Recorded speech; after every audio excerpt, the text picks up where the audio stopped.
Onassis, who died this morning at her home in New York. She was 64 and had battled for 4 months against cancer. When her first husband, President John F. Kennedy, was assassinated, she is said to have carried the grief of the entire nation. Our chief North America correspondent, Gavin Esler, looks back at her life. For a time, all too briefly, they were the world's most glamorous couple, John and Jackie Kennedy, American royalty. The war hero president, the beautiful, intelligent wife. Symbols of a generation in which it was possible to believe the best and the brightest had reassembled at a new court of King Arthur, a new Camelot. I think politics is one of the most rewarding lives a woman can have, to be married to a politician. I think every woman wants to feel needed, and in politics you are. Jacqueline Kennedy Onassis, age 64, died of cancer at her home on Fifth Avenue in New York, a few hours after receiving the last rites of the Roman Catholic Church. The Kennedy clan had gathered to pay their respects, and her son thanked the crowd for their good wishes. Now she's in God's hands. There's been an enormous outpouring of good wishes from everyone. The assassination of President Kennedy in Dallas, Texas, 31 years ago ended an American dream. With great courage, Mrs. Kennedy, spattered with her husband's blood, watched the swearing-in of President Lyndon Johnson.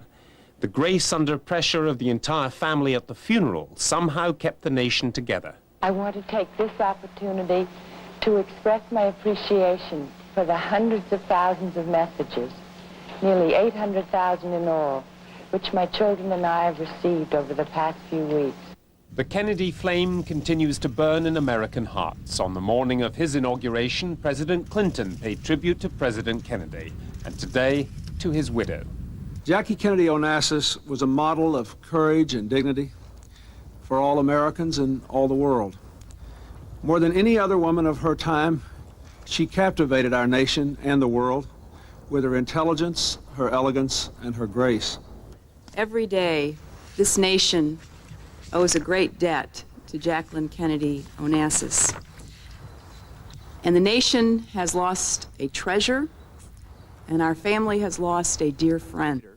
Her subsequent marriage to the Greek shipping tycoon Aristotle Onassis shocked many Americans who always wanted to remember the president's widow, and that was the memory from White House visitors. She's a very beautiful lady, very intelligent. She brought a kind of elegance to the White House, and she's going to be missed dearly. Well, I was very sad.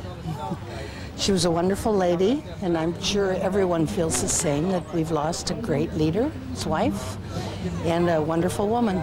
Kind of mixed emotions. End of an era. She was a lovely lady. Mrs. Onassis, who died from cancer last week, was buried in Arlington National Cemetery after more warm tributes about how much she meant to America. Mark Lyons reports from Washington. The body of Jacqueline Kennedy Onassis left her beloved New York apartment and started the last long journey back to her final resting place. Led by her two children, John Jr. and Caroline, family and friends joined to remember and pay tribute at the church where a young Jacqueline Bouvier was baptized. Outside, thousands waited quietly, each paying their own respects to a woman adored by the nation. Inside, her brother-in-law spoke on behalf of that nation. During those 4 endless days in 1963, she held us together as a family and a country. And in the doubt and darkness, she gave her fellow citizens back their pride as Americans. The funeral cortege then left for the Capitol and to Arlington Cemetery, where so many of the nation's heroes are buried. And it was here 31 years ago, as a young widow, she had lit the eternal flame at the funeral of President Kennedy. Now it was her turn to be honored by America. We say goodbye to Jackie today. May the flame she lit so long ago burn ever brighter here and always brighter in our hearts. Time for the remaining members of the family to say a last goodbye to Jacqueline Kennedy Onassis. The Lord shall preserve thee from all evil. He shall preserve thy soul. The Lord shall preserve thy going out and thy coming in from this time forth